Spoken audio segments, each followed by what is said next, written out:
Well, I would say you're in really good company. There are a lot of people who probably share that same level of pressure and concern and are wondering what to do. And I think I might give them some of the same advice that I give to myself. We each have to do the best we can every day.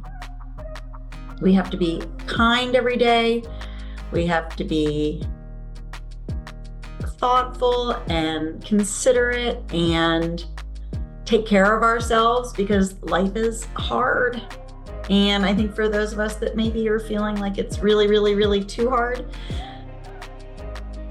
and should I be staying in the field? I think it's a really serious question that you should probably, spend some really good time reflecting on, because at some point, maybe it is time to let somebody else take over a leadership role and time to move on. I don't know if we ever know when that time is, but if we're starting to think about it, to make sure we don't just brush it off, but to give her really good time and space for thoughtful consideration, and then still do the best you can with the decision that you make.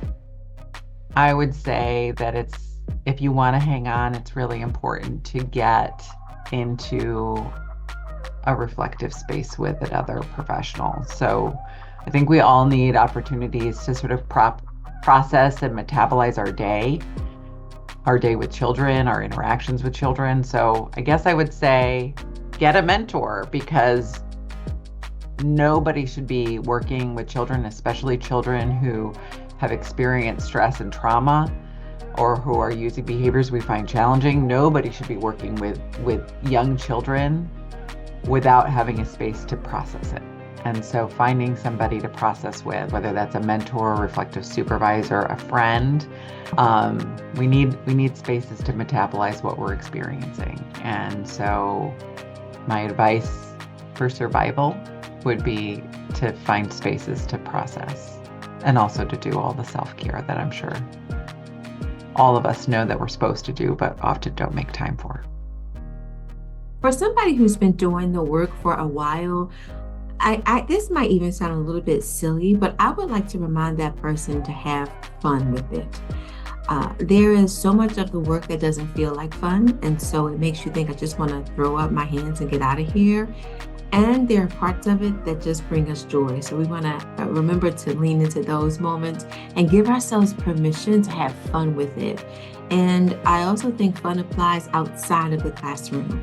We have to give ourselves permission and not be apologetic when the end of the week happens, or you have a day off, where you just love on yourself. You're so good often at taking care of everybody else. You don't give yourself permission to give that love back to yourself. So have some fun with it. Have some fun with the process that happens within our classrooms and programs. And when you're not with those children and families, live your life. Have some fun with it.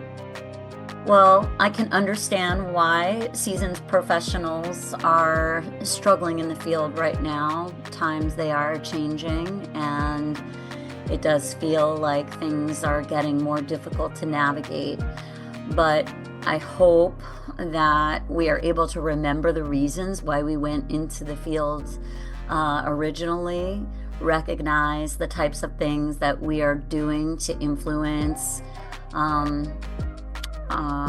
our youngest population of people, and know that through your work that you are really making a difference, and hopefully that makes it a tiny bit easier to do the very hard work that we have to do each day.